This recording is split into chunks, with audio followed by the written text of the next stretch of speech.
Okay, a pleasure to welcome back Shulie, of course. And by the way, Shulie will be speaking in addition to regular class. She'll be kicking off our Tisha B'Av program next Sunday, the 11 a.m. or 6 p.m. slot towards the end of the day in Israel. I'm talking about Beit Rishon, the period of the end of Beit Rishon. But we'll send out information about that later. And now we can get started on our regular schedule programming. Bevakasha, Shulie. All right. Hi, everybody. So we are up to our fifth in our Walking the Land series. And today we are heading to the coast. We're going to go to the beach, which is always fun. Who doesn't like going to the beach? Okay. So we're going to take a look at various things.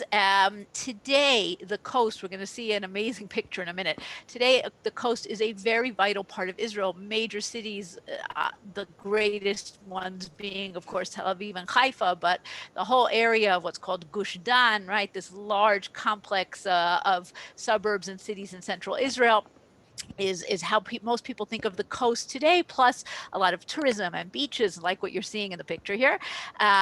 But what's interesting is that we're going to see the trajectory of the coast and how it changed over time. And essentially, from the entrance of the Israelites into the land of Israel, okay, from that point, basically we see kind of a bifurcation of the coast being one population and the mountains being another population. We, the Jews, right, the children of Israel, are the mountain population for centuries upon centuries, and the coast is a progression of various Gentiles. We'll see who. We'll take a look at a timeline. At a certain point, that flips, right? And that's really a fascinating thing, and that's what we're going to talk about and why that happens. Okay, the coast, of course, is the beaches of the Mediterranean, the coast of the Mediterranean. It's our window to the outside world. Okay, we'll talk about various ports that are there, and of course, today we have the airport, which is very close to the coast. We have the ports of Haifa and of Ashdod. And we also have the sea. And this is not going to be a main thing that we're going to talk about, but it's just interesting to notice both the Bible and the rabbis are very awed by the Mediterranean. Now, realize that they did not see, right, the people of Tanakh and the people of the Mishnah and the Gemara never saw the Atlantic, never saw the Pacific. So the Mediterranean is called the Yam HaGadol, the Great Sea. It is the most amazing, impressive sight that you can see. The only other bodies of water we have here are the little tiny Kinneret and the Jordan River. So the Mediterranean, Hayam HaGadol, or Hayam HaTichon, the Middle Sea, that's really literally a translation of the Mediterranean. But in Tanakh, we talk about the Yam HaGadol, right? The Great Sea. And the sea is a metaphor in Tanakh for all different kinds of things, right? The sea is a metaphor for God's power, right? If God can bring something back from the depths of the sea, that shows you that only God could bring something back from the depths of the sea. It's a metaphor for infinity, right? The children of Israel are like the grains of sand, right? The power of the waves. It's used as a direction, right? We talk about, Yama Vakedma means west and east. So it's a very significant part of how people oriented themselves in the ancient world. And it's also, of course, a border, right? The most obvious border in the land of Israel is the Mediterranean.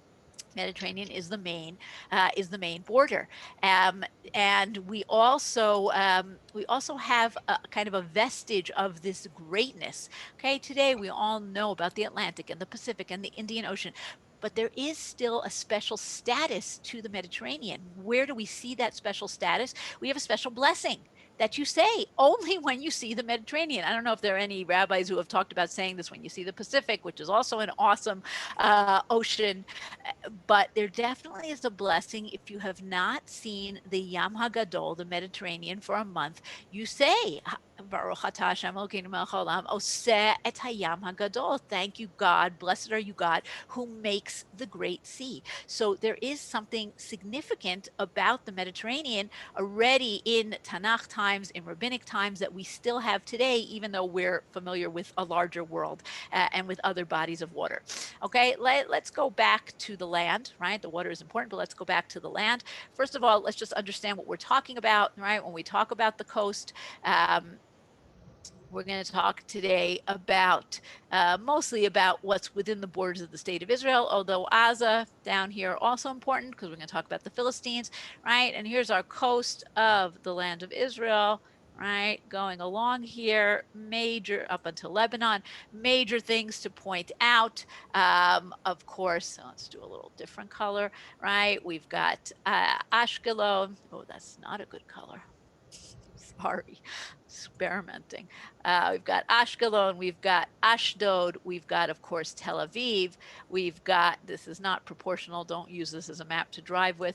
Okay, we've got Haifa up here, Caesarea, Akko, right, at the other end of the bay. All of these are significant cities and significant places along the coast. We're going to be discussing quite a few of them, so keep those in mind.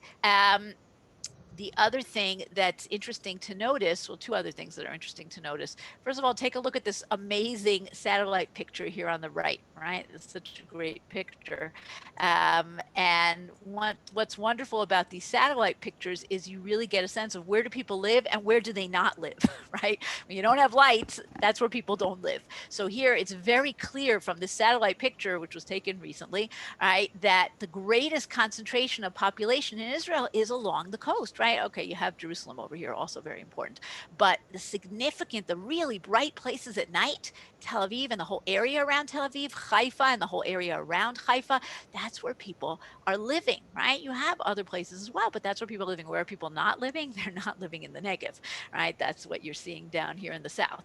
So that's just to give us a sense of modern Israel, those major population centers that are on the coast, and to take us back to ancient times for a minute.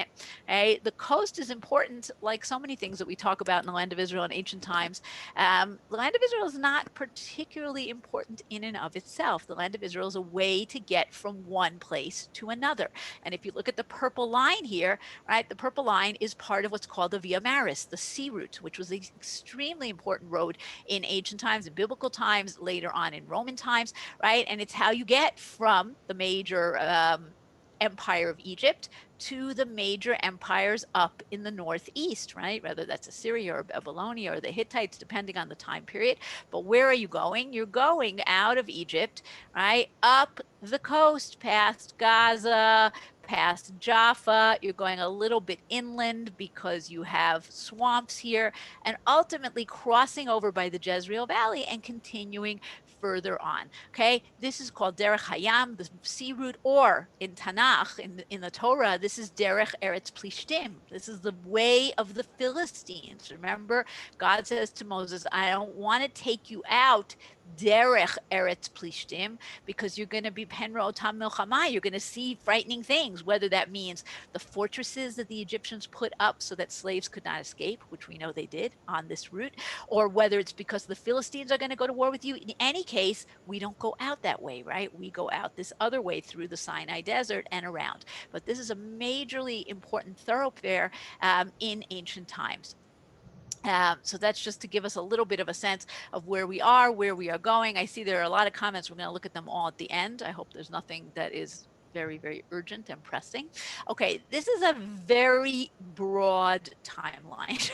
We are talking about a lot of places over a lot of time periods, so don't think that I included everything. I really didn't include everything, but I did want us to get a sense of who are the peoples that we are talking about, right? When I said that you have throughout so many centuries Gentiles on the coast, Israelites, Jews in the mountains, who are these Gentiles? Who are these groups, right? And realize, and we'll see this as we go along, that in those Gentile cities, Ashkelon, Caesarea, Jaffa, there are Jews living as well. And it doesn't mean there aren't Jews. It's just that they are not Jewish cities. Jerusalem is a Jewish city throughout First and Second Temple times. Okay, Jaffa, Ashdod, Ashkelon are not Jewish cities, but Jews might live there, right? Toronto, New York, that's what we're talking about. Okay, so here we go. If we go back 4,000 years, right? Early Bronze Age, Middle Bronze Age, you have major Canaanite centers along the coast, also in the lowlands, but also along the coast. Places like Ashkelon and Jaffa, Afek, not exactly on the coast, but close enough. Oh Okay, gosh, it's things, terrible. somebody mute yourself. I'll mute you. The which Things change The very phone. radically in I'm happy. 1200 BCE, right? Very, very important changes in the land of Israel. What happens is you have double invasions, right? You have children of Israel coming in from the east, right, with Joshua, the settlement of the land. You have the Philistines coming in from the west. We're going to talk about the Philistines and where they come from, okay? But you have Philistine invasion and settlement mostly along the coast, although not only, okay? And that's that's our second major population after the Canaanites, okay? As time goes on, another power comes along, the Phoenicians, okay? The Phoenicians settle the coast after the first temple is destroyed, after the Babylonians exile the Jews as well as the Philistines. Okay? The Phoenicians become an even more important power on the coast. However, like pretty much everybody except for us, okay, the Phoenicians are turned into Hellenists. They're turned into Greeks. Along comes Alexander the Great, conquers everything, brings this great Greek culture to everybody. And these cities, which have been Phoenician cities, they don't retain any special Phoenician identity. They become Hellenistic cities like everybody else. And from the middle of Second Temple times, 200 BCE and on, you have very important Greek and then later Roman centers in Ashkelon, in Akko, in Jaffa, right? These are important polises, right? Greek and later Roman cities. Herod steps in and creates his important city, Caesarea, at the end of the first century before the Common Era. All of these cities flourish, Roman rule, Byzantine rule, a little less so under the Muslims. The Muslims are not seafarers as much as they are land warriors, but the cities are still important. Trade is still important. But the next really significant period is the Crusades, right? And we're going to see the Crusaders mostly come from the sea. They need the sea. The sea is a lifeline for them, for people coming back and forth, supplies coming back and forth from Europe. So the coast is super important for them. Akko ultimately becomes their capital. And here's where we get to our probably the most important turning point in this whole timeline. Okay, 1291, after a few decades of conquest, one place after the other, falling like dominoes to the Mamluks, to these Muslim conquerors, to a guy named Baibars. Okay, Akko and Atlit are the last ones. Baibars makes a very, very significant decision.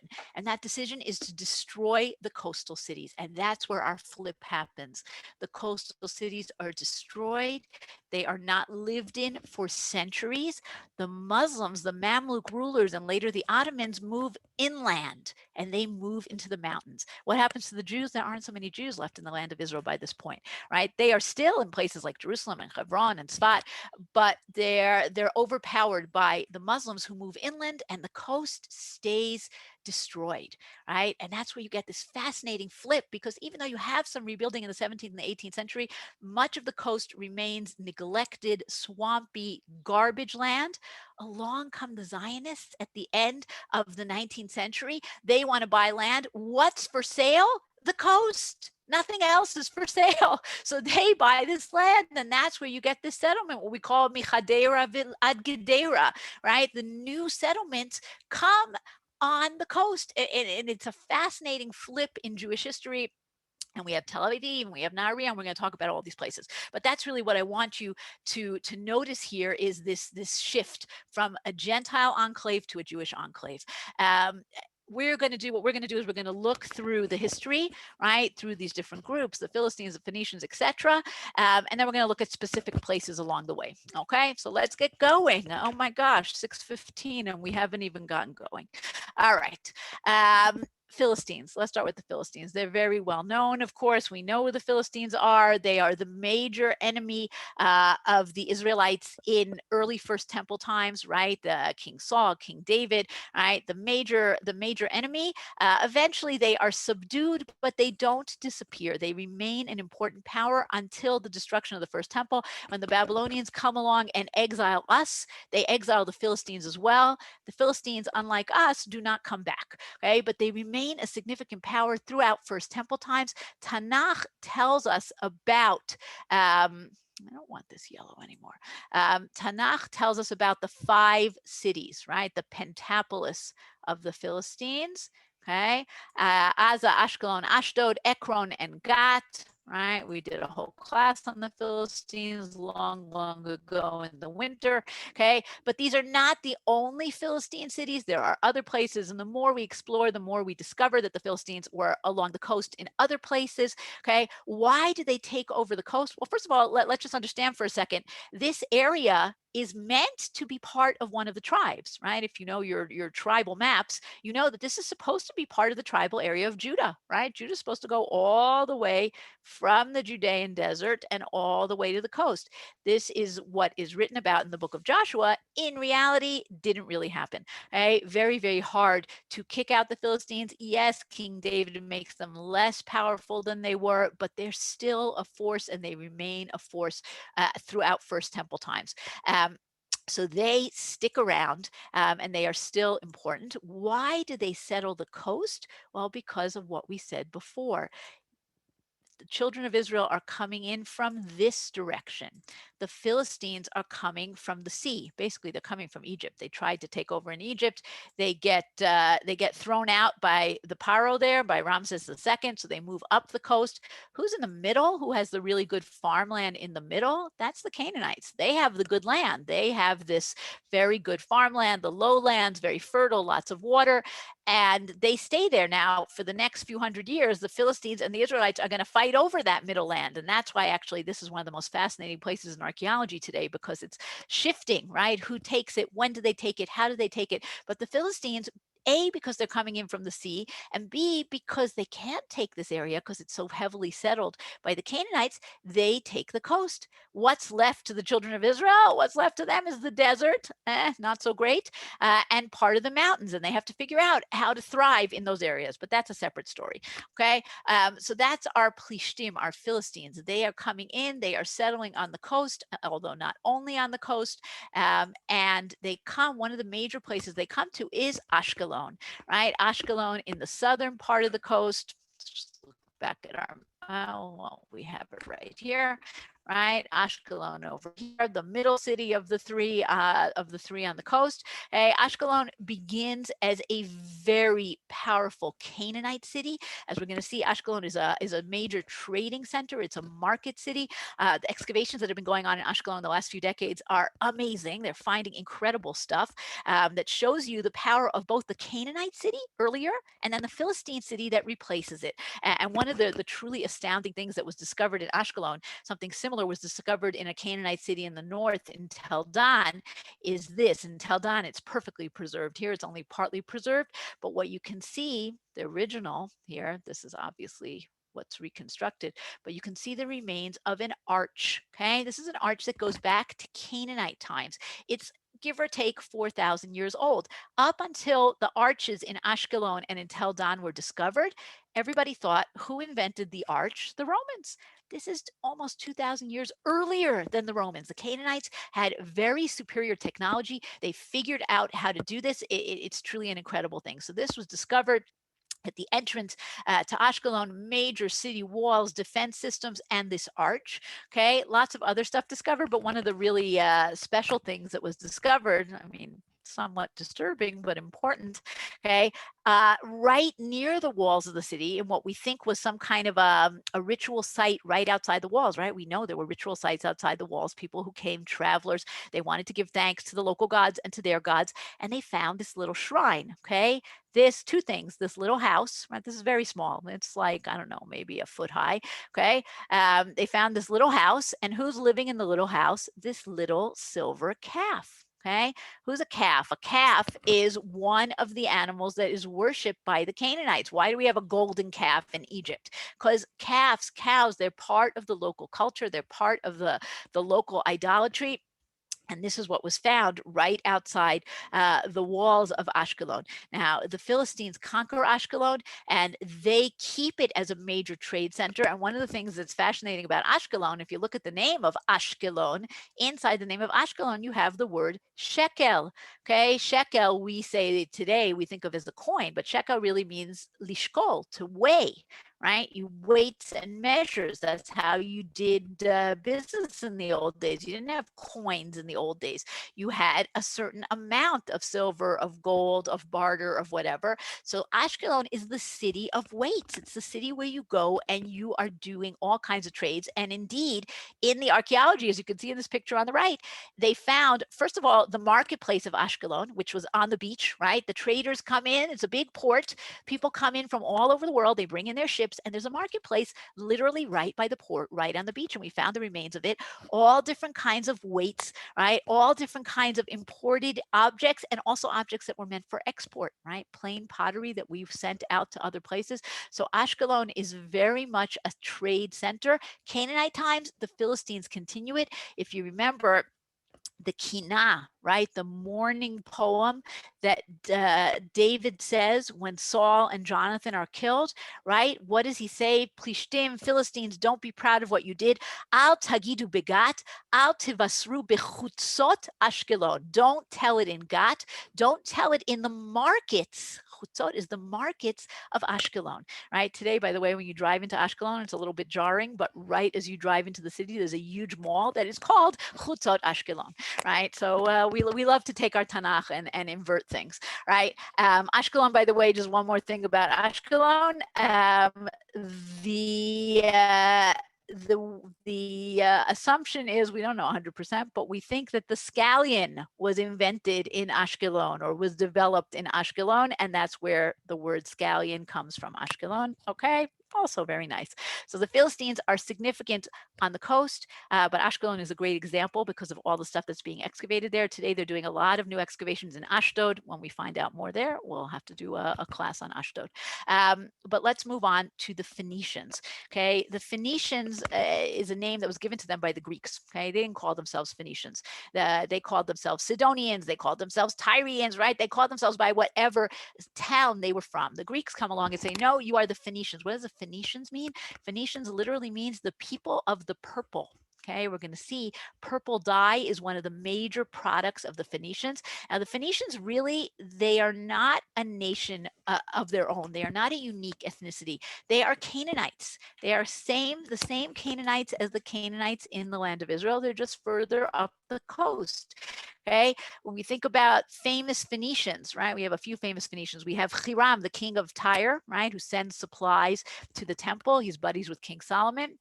And less positively, we have Izebel, the wife of King Ahab, right? And what does she do? She's a princess. She's a Phoenician princess, and she brings her Baal worship, right? Which of course is the Canaanite gods, but it's a very important thing in Phoenicia, in Sidon, and Tyre, and she brings it with her. Okay, so they are the same. They are the same ethnicity, the same religion, the same DNA as the Canaanites. Okay, and in fact, what they're best known for is they are master traders. The Phoenicians are master merchants.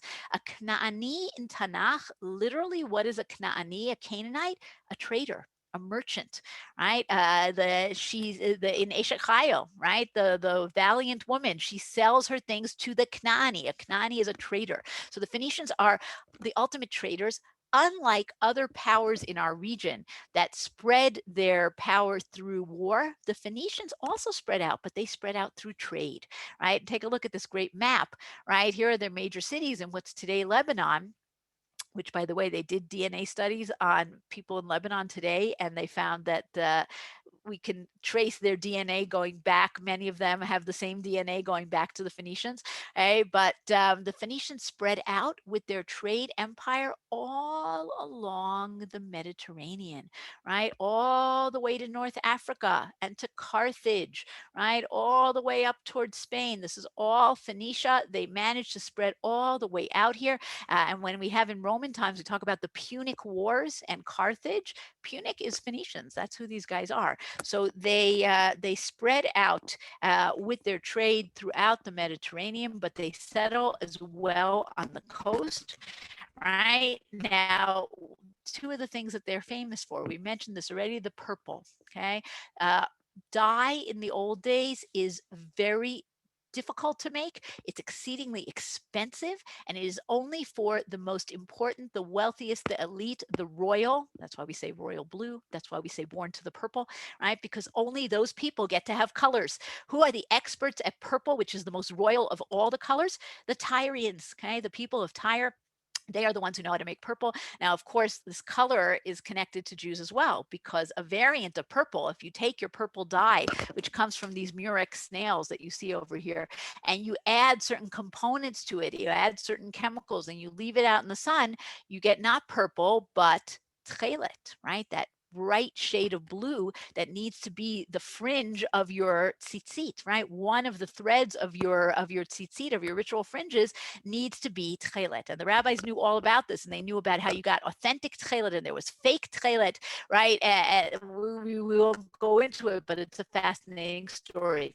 But the guys who are the most proficient at this technology are the people of Tzor and Sidon. So that's where they get their name, Phoenicians. And we know that the snails are all along the coast. Today you can go dive for the snails by Dor on the coast, but also by Lebanon, of course. The other thing that they are known for, and we hear about this in rabbinic literature, is that they have a particularly reliable mint. Okay, in ancient times, every municipality, not every municipality, but a lot of kings and a lot of empires made their own coins. And as the nature of these things go, some were better and some were worse. Right, just like today, you'd rather have $1, well, maybe not anymore, right, than a kopeck. Okay? In the old days, you would rather have your silver coming from Tyre, because their mint was considered to be one of the highest qualities, meaning the best silver, the most silver. It wasn't debased with other metals. And the rabbis talk about this when they talk about bringing your donation of a half shekel to the temple, the machatzita shekel. What does it have to be? It has to be a shekel tsori. It has to be coming from Tyre, Tyrian silver. Okay, and that's exactly what this is here, a coin that is a half shekel, one of the Tyrian silver coins. So the Phoenicians are very well known for these things. Ultimately, like I said, they all become Hellenized, they all become Greek, and these coastal cities become Greek and then Roman. Okay? And we see this all over the coast, right? We'll see it in Caesarea in a minute, in Herod's city that he builds from the ground up, but it's very much a Roman city. We see it in Dor, and we see it in Akko, and we see it in the two pictures that I brought you here. Okay, this picture on the left here is from Ashkelon. Okay, Ashkelon. Not only is the Canaanite and Philistine stuff fascinating, but the later stuff is fascinating as well. And one of the major reasons that people started to excavate in Ashkelon was because there was this English explorer, this English lady named Lady Hester Stanhope, who shows up in the 19th century in Ashkelon, and she unearths all of these statues. She was a real adventurer, and she finds all these statues of various, whether they were Roman gods and goddesses or Egyptian gods and goddesses. It's very very diverse, very multicultural. Okay, today we've excavated and we found the Cardo, the main street. We found this round. This is where this is found. This round building called the Bulletarian, where we think the city council used to sit. Right, and Roman Ashkelon is a very important city. Are there Jews living there? There are indeed Jews living there, but it is a very complicated city. We have quite a few stories for the rabbis from Ashkelon that give us a sense of this very mixed city, right? Not all of them positive. We do have some positive, right? The exemplar of taking care of your parents, of respecting your parents. Kibbut Avaim is a guy named Dama ben Netina, whose father was sleeping with a precious jewel under his head. And when the rabbis came to buy it from him from the temple, he said, no, my father's taking a nap. I can't wake him up, right? He's considered to be the exemplar of respecting your parents. He's not Jewish, and he's from Ashkelon. On the other hand, we have stories about witches in Ashkelon that are captured by Shimon ben Shetach.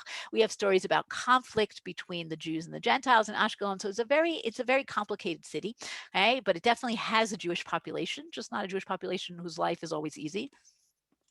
When is the life of a Jew easy? The other city that you have here, the other picture you have here is from Jaffa. And now Jaffa also, fascinating city, very much a coastal city, Canaanite, Philistine, Phoenician, Greek, Roman. Josephus tells us about how the Greeks in the time of Judah Maccabee attack the Jews. In the time of the Romans, the Jews are attacked again, and yet there is a Jewish community in the city. Very clearly, there's a Jewish community in the city, and in the very limited excavations that were done in Jaffa, and that's what you're looking at here in the Visitors Center in Jaffa, they uncovered a house that had two levels, one from the time of the Hasmoneans, from the time of the story of Hanukkah, and then a later level from the first century of the Common Era. And this is clearly in both eras, in both periods, this is a Jewish house. Okay? How do I know that? Because they found stone vessels, which tell you that the owner of the house was very concerned about purity, because they actually found an inscription in the house that says Judah, Yehuda, okay? And this is a house that belongs to Jews.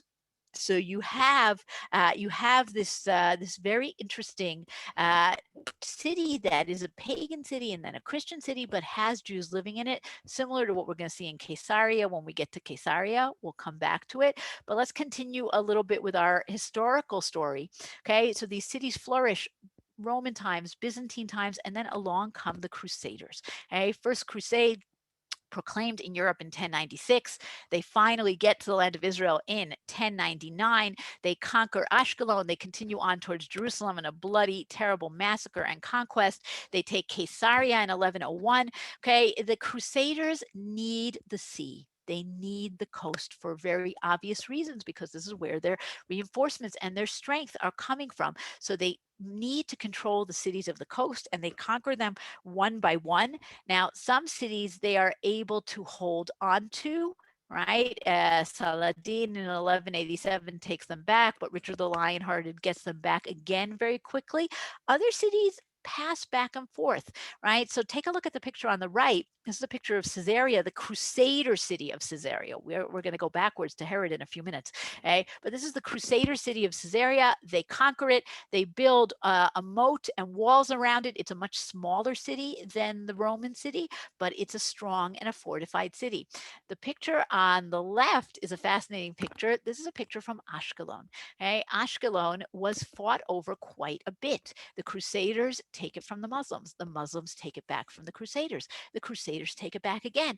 Ultimately, it's taken by the Muslims and it's destroyed completely. But the picture tells you that story much more eloquently, because what is this? This is a piece of the walls of Ashkelon. If you go to the Ashkelon National Park today, you can see these ruined walls along the coast, and parts of it are tumbled down. It's really phenomenal.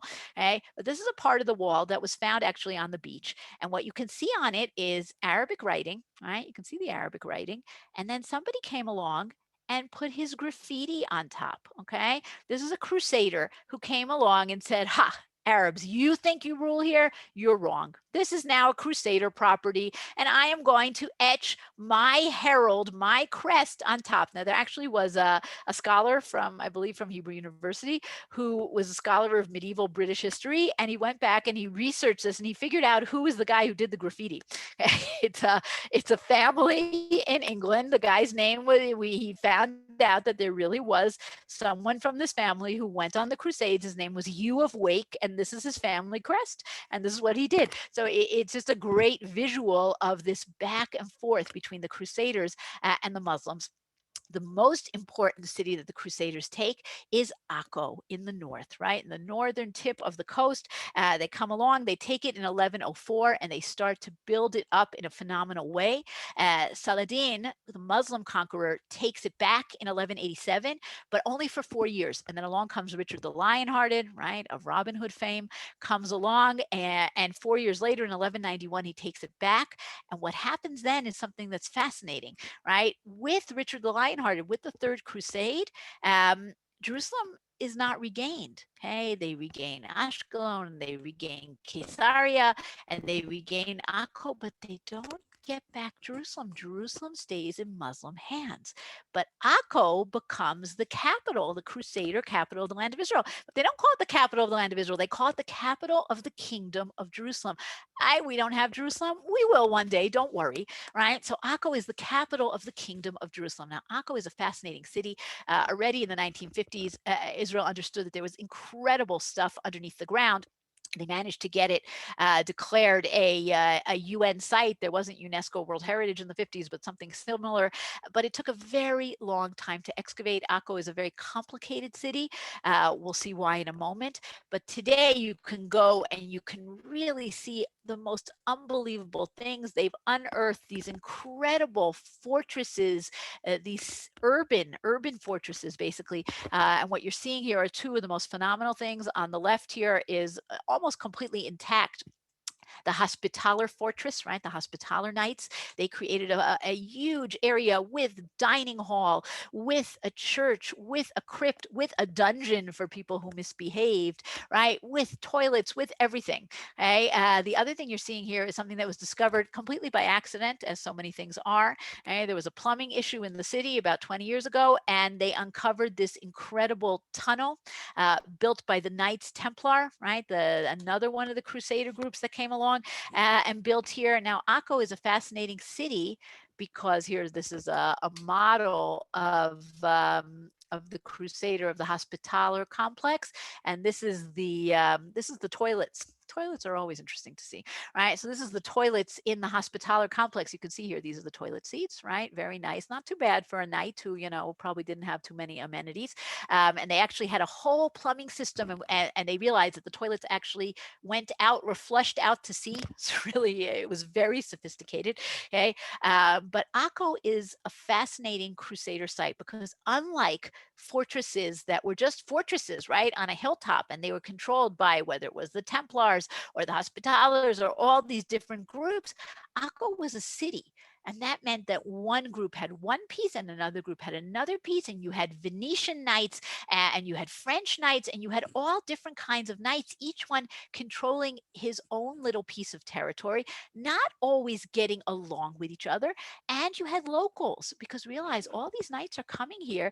They're marrying local women. They're not staying, single all the time. So they're marrying local women. So you have Christians and you have Arabs who are local, right? Muslims who eventually are converted, right? And you also have Jews. And ironically, the Crusaders who want to ethnic cleanse everything, and literally do, they massacre people, right? But Akko becomes a very multicultural place. It's very ironic, right? And it becomes so multicultural that it becomes a Jewish Mecca. And because the Crusaders are traveling back and forth and it becomes safer to travel back and forth, super ironically, the Crusaders, who hated the Jews and were the worst of the anti-Semites, actually makes Akko into a place that Jews start to come to. So, for example, we have this amazing testimony of the Rambam of Maimonides, who was born in Spain, has to escape from Spain to North Africa, ultimately makes his life in Egypt,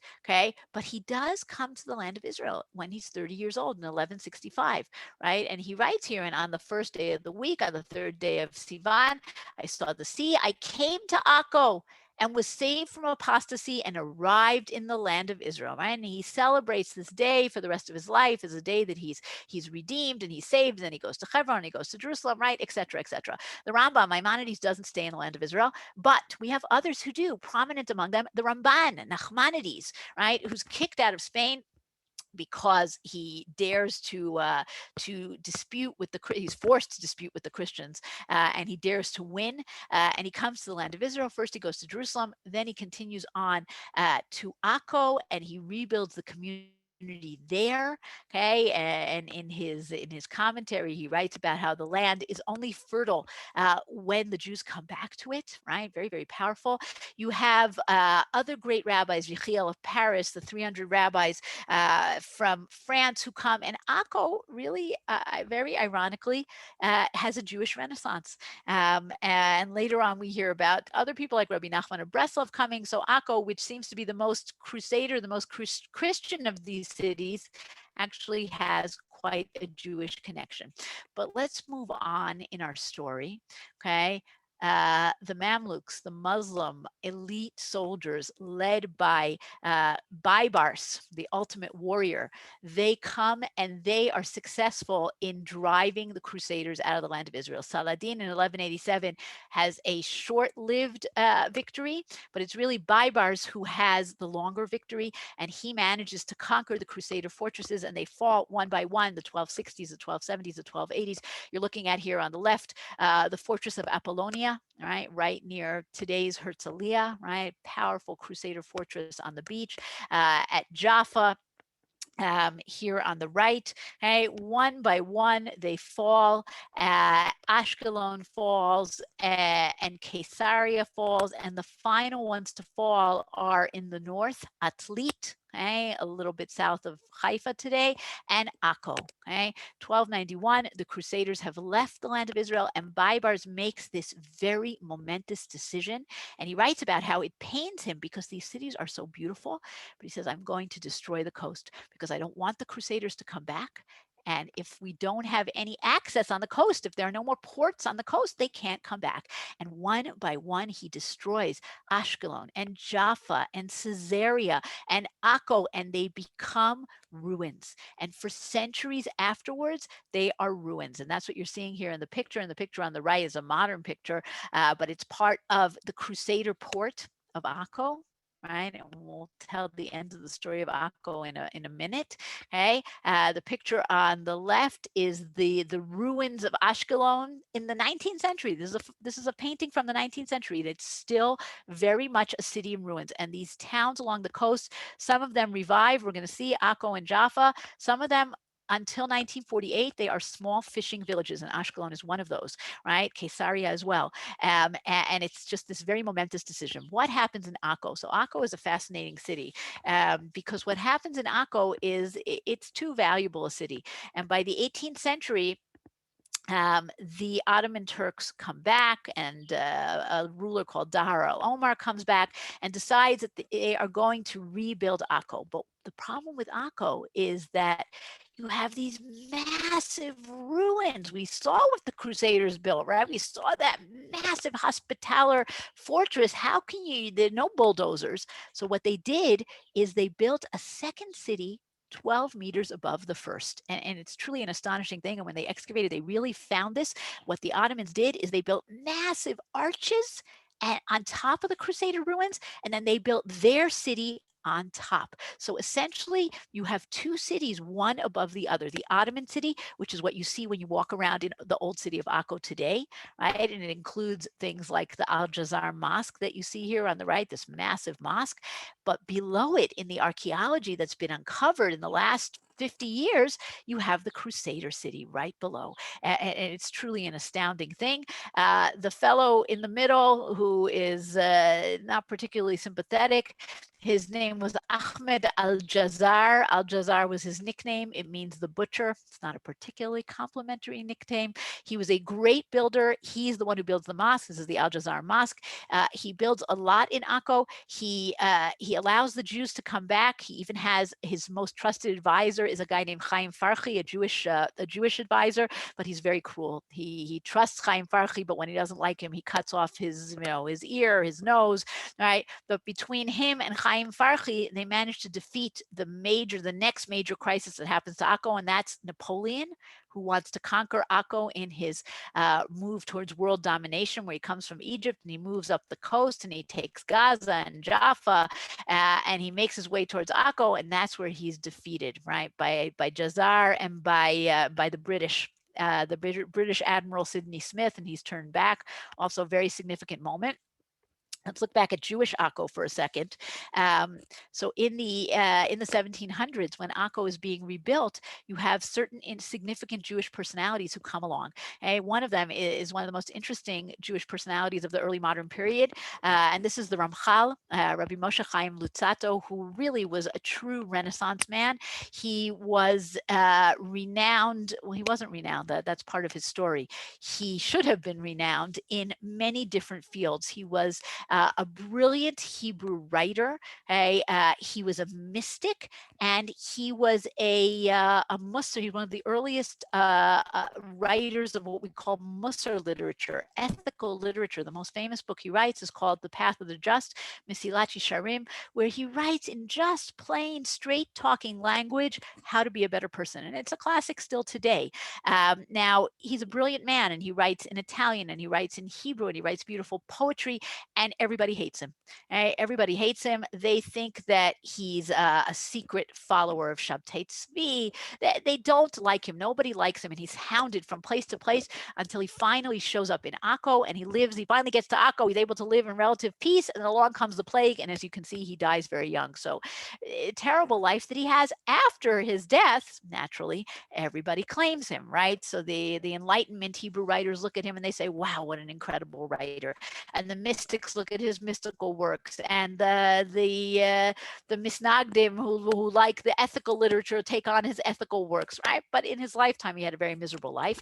But he does come to Akko, and he establishes a synagogue, which has today been renovated, and you can go visit it. And it's the only synagogue, the only ancient synagogue deep within the old city of Akko, which is a very Arab and Muslim and Christian place. But today we've all been following the news. We know what happened in Akko in May, a lot of riots from the Arabs against the Jewish population. But in general, there is a stronger Jewish population in Akko, and it's growing. And usually there's coexistence in Akko. But you can go and see the synagogue today, and one of the highlights of the synagogue is the Sefer Torah, which you can see here in the middle. First of all, it's the Torah that goes back to the Ramchal, but what makes it even more unusual, you can see it's kind of a strange color. That's not because it's old. It's because it's written on deer skin. Okay, you can write a Torah on the hide of any kosher animal. Most Torahs are not written on anything other than cows or calves, but this is written on deer skin with ink made out of pomegranates. So it's really a very unusual Torah. So that's the Ramchal. Another famous visitor, not a settler, but a visitor to Akko, is Rabbi Nachman of Breslov, who as a very young man comes to the land of Israel. Unfortunately, he comes just as Napoleon comes. He's caught in the crossfire. He's terrified. He writes about it. He manages to get passage on a ship and get out of there as fast as he can. But he also comes to Akko. And finally, one last thing in Akko, before we move on, is the very, very formidable prison that's built by the Ottoman Turks when they rebuild the city. And this is a prison that is then taken over by the British and is much more famous under the British, because this is where they put various famous Jewish personalities like Ze'ev Jabotinsky. This is where you have the famous Akko prison breakout of the Irgun and the Lechi in the 1940s. So a very significant part of the story of Akko. But let's move on to Caesarea. Okay, Caesarea, Caesarea, the city that's built out of nothing, basically. Along comes Herod 2,000 years ago, says, I need a port. Why do I need a port? Because a port is a very good moneymaker. He doesn't want to use any of the existing ports because he doesn't have particular rights over them. So he creates a port out of nothing. Now, most ports are in a place that's naturally protected. Caesarea is not naturally protected. That doesn't bother Herod. He doesn't care about nature. He can overcome nature. And he creates his own breakwater. What he does is he fills wooden crates with volcanic ash. He tows them out to sea. He lets them sink. Okay? Volcanic ash mixed with water becomes concrete. And they create an artificial breakwater, which creates this very significant port.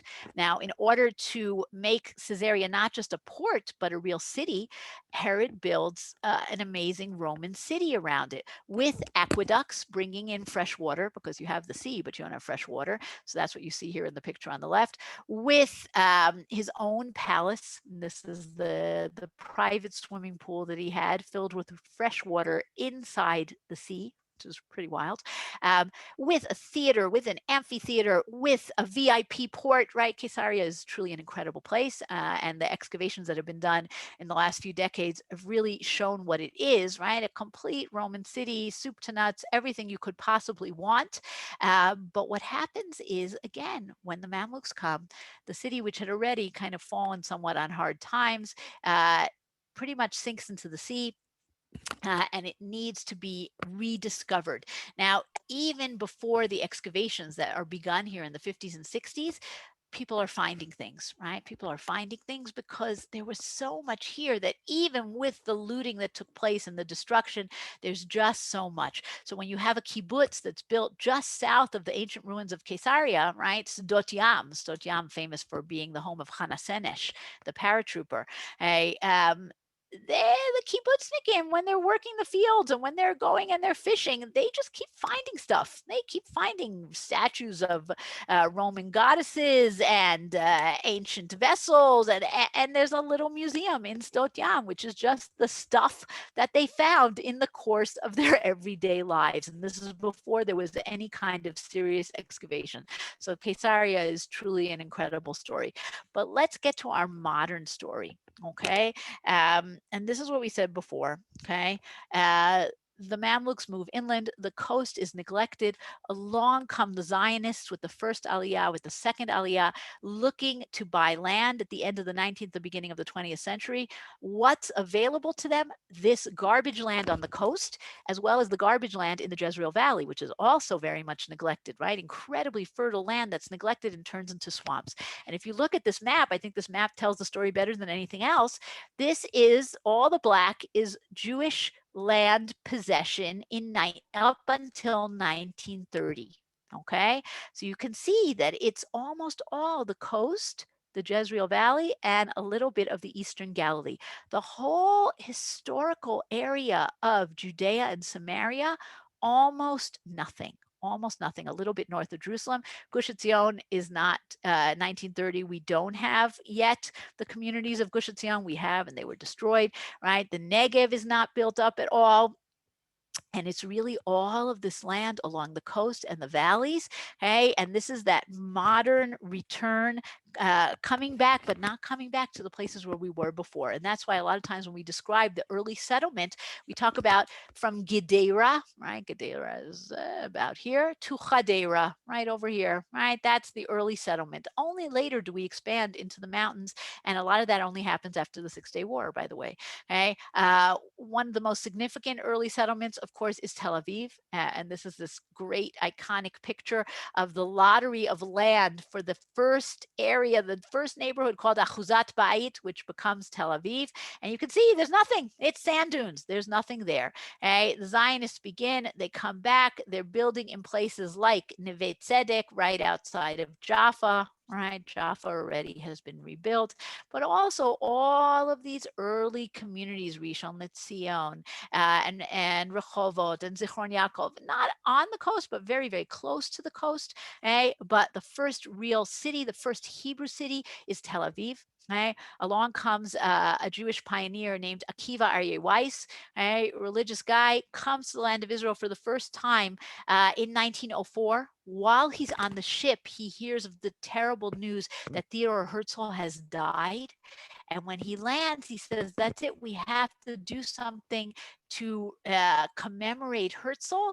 And the day after he arrives, right? He's this new immigrant. He's this total greenhorn. He calls a meeting. We need to create the first Hebrew city, right? Lots of chutzpah, right? But he calls a meeting. And indeed, 5 years later, in 1909, the first Hebrew city is founded. And it's the community, the organization that creates it, and that's these guys here. This is already 20 years later. This is 1929. It's called Achuzat Bait.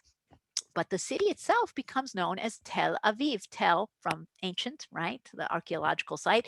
Aviv from spring. It's also a place in the book of Ezekiel. But they call it that because it's the old and the new. And you can see here the early Tel Aviv with the two major streets, Rothschild Boulevard, right, going east to west, and Herzl Street, right? Herzl is the visionary. Rothschild is the money guy.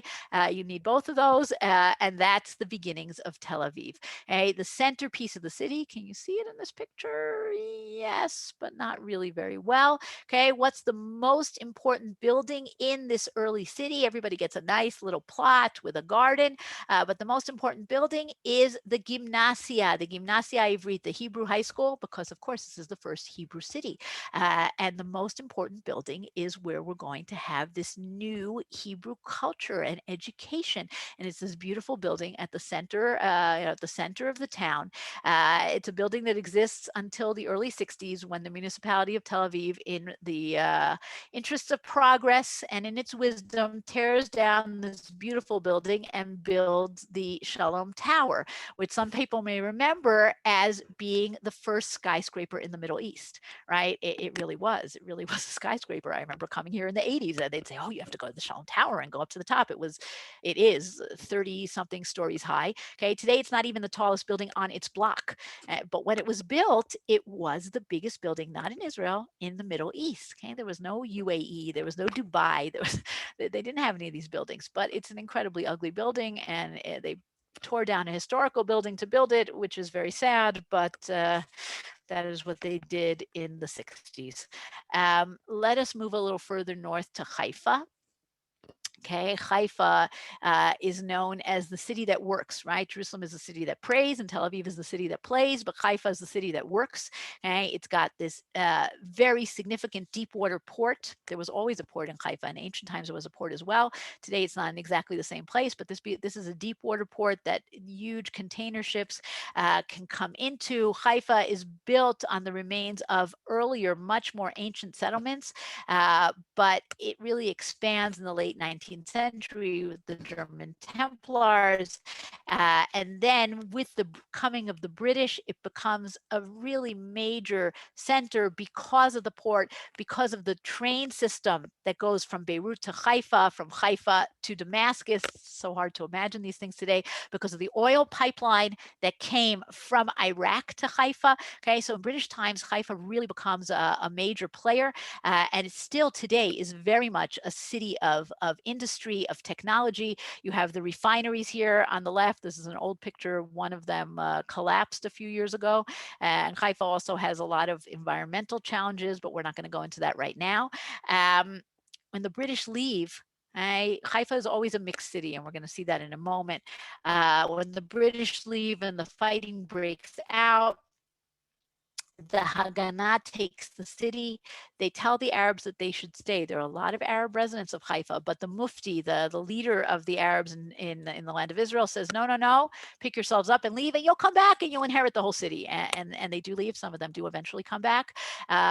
But Haifa becomes a Jewish city, and it becomes the gateway of the massive immigration. Okay, Israel in its first 5 years has a huge immigration, doubles its population, and many of those immigrants come through Haifa. And in Haifa, by the port, is this area that's called Shar Aliyah, the gateway of immigration.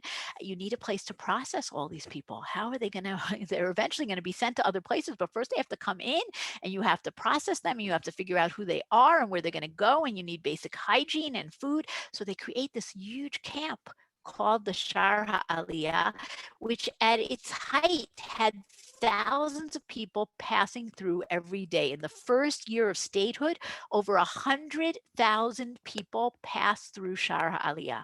Ultimately, after the great waves of immigration, it becomes a regular neighborhood. But you're seeing it at its height in the beginning, when people are just passing through these waves and waves of humanity coming into the land of Israel. Of course, with these many different groups coming in from many places, you have ethnic tensions, and these tensions come to a boil at the end of the 50s in a neighborhood called Wadi Salib in downtown Haifa. Jews coming from Arab countries, getting very almost always getting worse treatment than Jews coming from European countries, and ultimately the tensions build up and build up and build up until a policeman is attacked. He shoots one of the members, one of the Mizrahi Jews in Wadi Salib. Riots break out there and all over the country. Ultimately, a commission of inquiry. Ultimately, conditions get better. But this is part of the story of Israel in the 50s and of the ethnic tensions that are going on. Haifa today is a very diverse city. Okay, just to give you numbers, 68% Jews. That's already very unusual. Okay, that you have not, a larger number, a larger percentage of Jews. 6% are Muslims, 6% are Arab Christians, 2% are Druze, and then 20% are considered others. Okay, whether they are a Muslim sect called the Ahmadis, which is their mosque that you're seeing here on the left, whether it's the Baha'i, Christians who are not Arabs, right? So you have, it's a very interesting, very diverse, and mostly very tolerant of all different groups city, religious, secular, and as we said, many different religions. You have a picture here of the Druze, the Ahmadis, and of course, probably the most prominent thing that you see in Haifa is built by the Baha'i. Okay, the Baha'i, one of the world's newest religions, founded in the middle of the 19th century. One of their principles is beauty. Their main prophet is called the Baha'u'llah.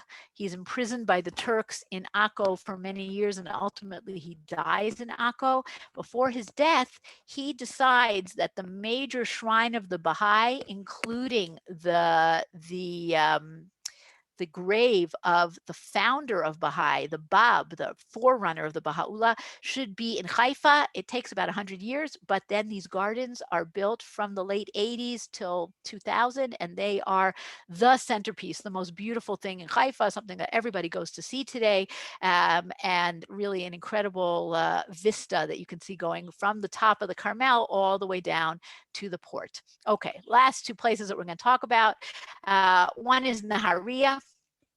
As you drive north along the coast, you go past Akko, you're getting close to Lebanon, you come to this cute little resort town called Nahariya. Okay? Nahariya was founded in the 30s, largely German Jewish families, right? Think about the 30s, a lot of German Jews coming to the land of Israel. It's built on the banks of the Ga'aton River, which actually runs through the town down to the sea. Of course, it's built on the beach. They try agriculture. Agriculture is not super successful. And so Nahariya becomes two things. It becomes a factory town, right? And the most famous factories are what you see here on the right, Zoglobek, the meat factory, and its counterpart, Strauss, which is dairy and ice cream, right? So you have the milchik side of the street and the fleischik side of the street, right? But these are German Jewish families, and they are very successful. There's another later industrialist, Steph Wertheimer, who comes from Nahariya. So factories are very important, but it also is built as a resort town, which it still is to a certain extent, right? These nice little pensionim or zimmerim, nice places to stay by the beach, very neat, very clean, very yekish, right? German Jews. This is the water tower that was the symbol of the city. And finally, slightly north of Nahariya, you drive another 10 minutes till you can't go anymore because you'll leave the country, and you get to Rosh HaNikra, which is really one of the most beautiful places in Israel. I think there's no disagreement about that.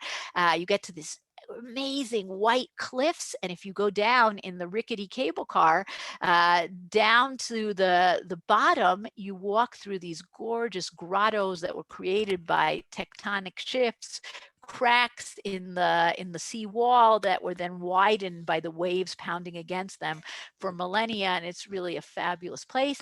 This, you're driving along the coast, you're driving, and you get to this wall, right? The rabbis were aware of this wall as well. They didn't call it Rosh HaNikra. That's actually a Hebraization of the Arabic name, Ras al-Nikura, the head of all the grottos. The rabbis called it the ladder of Tyre, Sulama Shel Tzor. In order to get to Tyre, you have to climb up the ladder and come out the other side. And it's very clear that they were familiar with it. They used it as a route to go north, and they know this place very well. Today, it's on the border, and there's actually an army base. It's not just a tourist site, but if you go up there, you'll see you have this, nice sign telling you how many kilometers to Jerusalem, how many kilometers to Beirut, but there's also an army base up there. In the 40s, up until 1948, there were train tracks. There still are train tracks there, but there was a train that went from Haifa all the way to Beirut. In 1948, for obvious reasons, Israel bombs the tracks and doesn't allow any trains to go through. But it reminds us of a time when the Middle East was more connected, and maybe that time will come again. And the coast is very much part of that story of different groups coming in, settling part of the land of Israel on the edge of the land of Israel. So it's really incredibly beautiful, but also a fascinating place. Let's take a look at some questions. Go back to the beginning here. Okay, fine. These are all about emails. I don't care about that. That's for Rabbi Kalman. Okay. Yes, we do need agricultural lands 100%, but the satellites is just to show you where are people living, right? I'm not saying that it's always good that there are people living everywhere, but it's just to give you a sense of where people are living. Hey, some rabbinic authorities say Yam HaGadol is the Atlantic. I don't know what they could possibly be basing that on, but you can tell me, because the Atlantic is not a reality of the rabbis. Maybe today, right? But certainly not in rabbinic times. You could see both the Mediterranean and the Atlantic. Okay, that's a good pshara. The Philistines were kicked out of Egypt. Where were they before they tried to get into Egypt? Thank you, Susanna. I sort of forgot that. There were too many things to talk about. Hey, they are coming from further west, right? From the Greek islands. There is a massive migration connected to the fact that the volcano on Santorini erupts and everybody's looking for places to be. And there's just a movement of populations from the Greek islands. They go towards Egypt and eventually they end up by us. Right? Did the Israelites in the desert purchase their techelet from the Phoenicians? That's an interesting question. I have no answer for that, but they're definitely not making it in the desert because you need snails. The purple is the argaman. Yes, purple is argaman. Techelet is blue. On biblical maps, you see Phoenicia north of the Galilee. Right. Phoenicia is, like I said, it's not the biblical name. You don't see that name in Tanakh. If you were to go to Izebel and say, what's your land, what's your nation? She would not say Phoenician. She would not have ever heard of that term. It's a Greek term, but that's how we define it. Okay. Tzor v'Tzidon. What? Tzor v'Tzidon. Tzor v'Tzidon, exactly, not Phoenicia. Phoenicia is not a Tanakh name. My uncle Avi Tabori was a prisoner in Akko under the British. Cool, you have to tell our story. I had a neighbor who was in that prison also. We should have a reunion. Yes, the gymnasia is not a Jewish architecture. That's for sure. Nothing is very much Jewish architecture. Haifa, the city that works at a David Broza song, it could be, I'm not familiar with it. Haifa is famous for the fact that buses run on Shabbos. Yes, that is part of the whole tolerance issue. You might not like it, but that is definitely part of the story there, that Haifa is a city that there has been an agreement among the various people who live there that you can have buses on Shabbat. Yes, you can definitely get wet in the grottos. Yes, you could, I don't know if you could cross the border, perhaps, I don't know. Rome was in Britain, rabbis and Chazal were in Roman times. The Yam HaGadol is most definitely in Tanakh is the Yam HaTichon. There is no question about that. Were Chazal also aware of the Atlantic? Perhaps, but the Yam HaGadol is the Mediterranean. Did the Phoenicians consider themselves to be a people or a nation? That's a very interesting question. I think that the cities have their own identities. I think that they shared a religious identity. Later on, do they consider themselves part of something larger? That's a very interesting question. I don't know. I know, like, let's say we have inscriptions, like we have an inscription in the town of Maresha, where the guy calls himself the chief of the Sidonians, right? He still considers himself, he's a long way from Sidon, but he considers himself the chief of the Sidonians. So that's interesting. I do not know. Other questions, other comments? The railway on Rosh Hanikra. Yes. I came in on that on by train from Budapest in the beginning of 1944.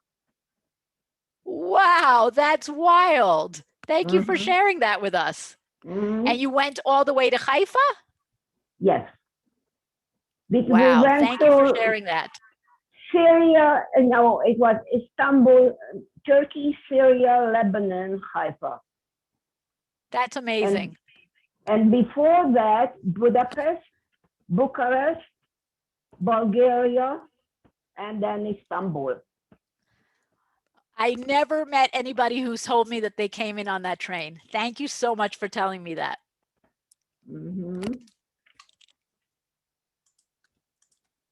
Okay, thank you. Thank you to Shulie and to both of you and to everybody for being here.